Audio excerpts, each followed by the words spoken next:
Hi, good morning, Frank. Thanks so much for taking time. That's not mindless, Stephanie, but thank you. Thank you for sucking up anyway.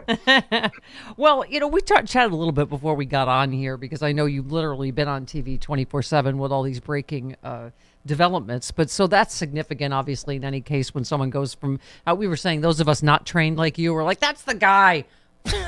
Right, but he was only a person of interest. What goes into being a person of interest to saying he is the suspect?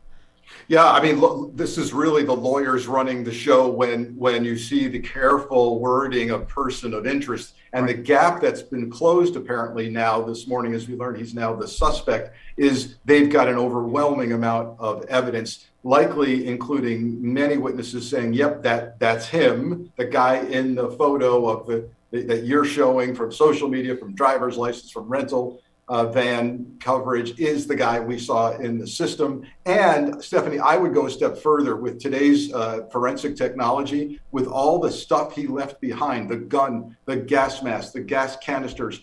You're talking latent fingerprints, even latent DNA. And today, the DNA, there's something called rapid DNA. So imagine taking a gas mask on and off, as I'm sure you guys do every weekend. Oh, sure. Yeah. Uh-huh.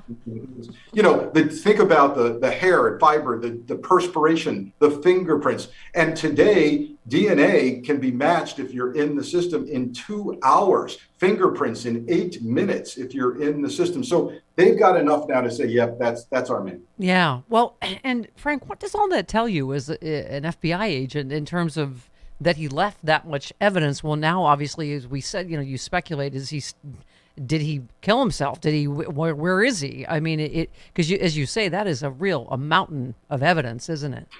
It speaks to sloppiness. So I've seen this happen where the criminal plans the crime carefully, got all his stuff trained, packed up, ready, even done dry runs. Perhaps they may find evidence of him in videos doing dry runs on this line, but they don't think through the escape. Some of them don't think they're going to escape. Yeah. They just want to get it done in their head, whether they're suffering from a mental illness or something. They just need to get this done, and they don't think it through. So there's a theory also, Stephanie, that this was somehow a greater act of terrorizing, I'm not going to say terrorism, right, that was interrupted.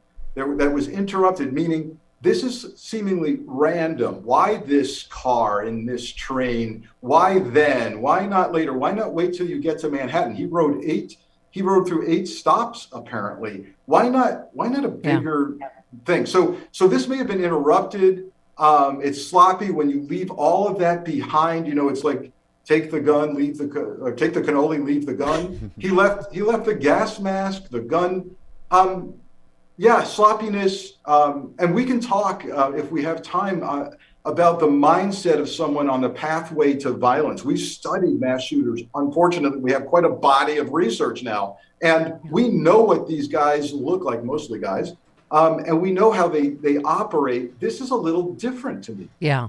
Well, that's the thing, a heavily Asian area where there have been a lot of anti-Asian attacks, obviously driven by, in part the former president's rhetoric about, Kung flu and the China virus and all that. So, that's where you're in that place of piecing together was this motivate. And also, as you mentioned, mental illness. I mean, the videos of him unearthed on YouTube reveal him ranting about Adams at one point, saying he's a victim of Adams' mental health policies. So that would go to what you said about, is this just mental illness? In which case some of it is hard to explain, right? Yeah, and of course, we're always careful to not link mental illness with violence. Right. It's not. There's actually not a strong link there. But when you hear someone posting, I'm a victim of the mental illness policy, he may have been in the system. Wouldn't be surprised at all if he's tried to get help or he's been arrested or something like that has happened here. And experts on mass shooters call mass shooters grievance collectors.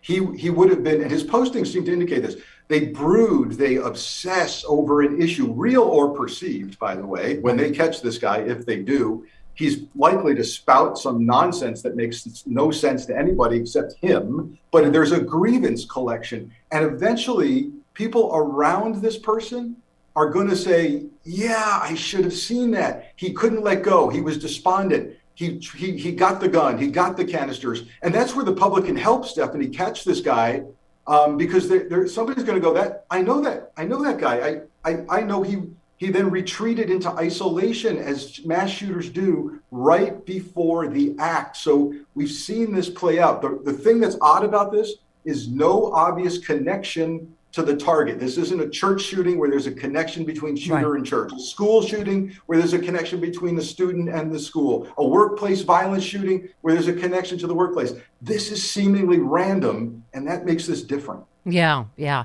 And Frank, what is it when you have a picture and a name? What is normally, because I mean, a lot of us are like, oh my God, how is this guy still on the loose? There's obviously a lot of camera footage. I know some of it may have been malfunctioning, but people had cell phone cameras.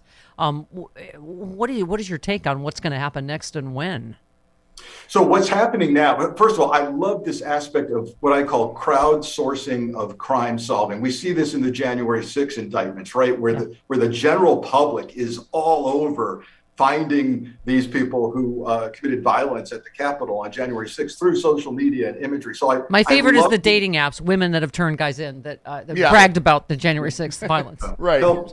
Hell hath no fury, like a storm on January 6th. Yes, but that could happen here. And by the way, Ed has lived and worked, possibly Philadelphia, Wisconsin. We're hearing he has addresses there, and they are talking to friends, family, neighbors, coworkers, maybe doctors, about where this guy might have gone. The marshals, for example, are excellent at establishing kind of a life profile. Where does he go when he's not happy? When he is happy? Does he have access to a condo in Florida? Where is he? That's happening right now. Use of credit cards will be tracked and hit immediately. Phones. You can run, but you can't hide. The possibility you alluded to earlier is going to be whether he's met his own demise by his own hand, and that could take a while to figure out. By the way, nowhere to run, Martha and the Vandellas and the FBI. So you share credit for that quote, but okay.